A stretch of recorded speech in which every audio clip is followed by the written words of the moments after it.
পেন্নাম বন্ধুগণ, শাশুড়ি বোমা কিচেনে আপনাদের সবাইকে স্বাগতম।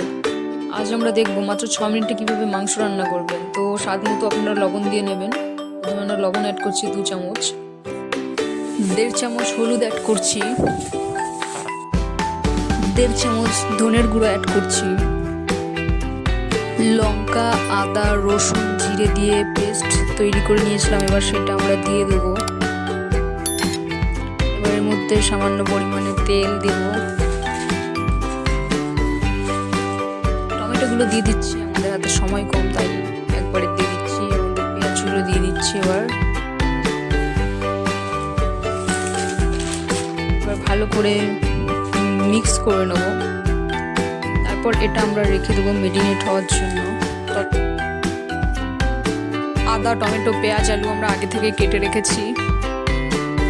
এবার আমরা তেল গরম করে এর মধ্যে জিরে দিয়ে দেবো একটু।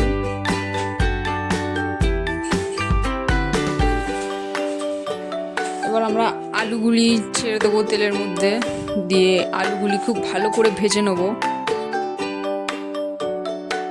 আলুতে সামান্য একটু লবণ আর হলুদ গুঁড়ো ছুঁড়ে মারবেন, স্বাদ মতো লবণ দেবেন অবশ্যই। এবার আলুগুলিকে একটু নাড়াচাড়া করে নেবো এবং খুব ভালো করে সুন্দর করে একদম আলুগুলো ভেজে নেবো। ভেজে আমরা একটা পাত্রে তুলে নেবো। ততক্ষণে চলুন আমরা একটু লঙ্কাটা বেটে নিই, কারণ আমাদের বাড়িতে আছে কারেন্ট নেই, কারেন্ট চলে গেছে, তো এর জন্য আমরা পাটা ব্যবহার করছি। আমরা কয়েকটা শুকনো লঙ্কা বেটে নিচ্ছি। আমাদের যন্ত্রটা দেখেছেন তো তোলার, একদম ওপি লেভেলের, হাত জ্বলবে তাই আর কি খুন্তি দিয়ে তুলছিলাম। আপনারাও এই পদ্ধতিটা ব্যবহার করতে পারেন, তাহলে আপনাদের হাত জ্বলবে না।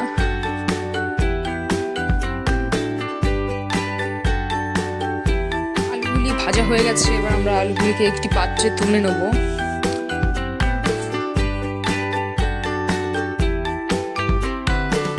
এবার আমরা তেলের মধ্যে একটি তেজপাতা ও 2টি লঙ্কা দিয়ে দেবো এবং তারপর পেঁয়াজগুলি দিয়ে ভেজে নেবো। পেঁয়াজগুলি সামান্য পরিমাণে।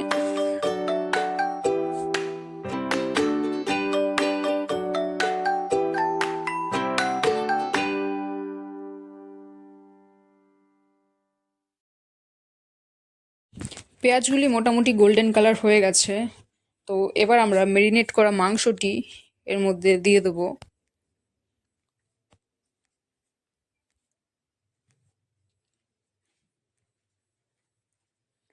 দিয়ে ভালো করে নেড়ে চেড়ে সব কিছু সুন্দর করে মিক্স করে নেব।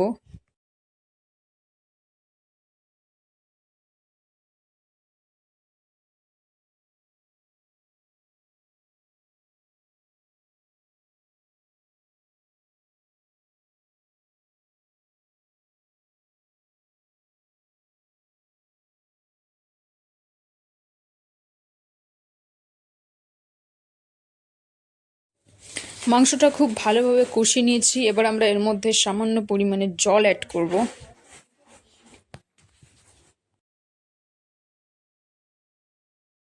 আমাদের মাংস মোটামুটি হয়ে গেছে, এবার আমরা মাংসটিকে নামিয়ে নেব একটি পাত্রে। আর আমাদের চ্যানেলের রান্না যদি আপনাদের ভালো লাগে তাহলে অবশ্যই চ্যানেলটি সাবস্ক্রাইব করবেন, লাইক শেয়ার করে পাশে থাকবেন।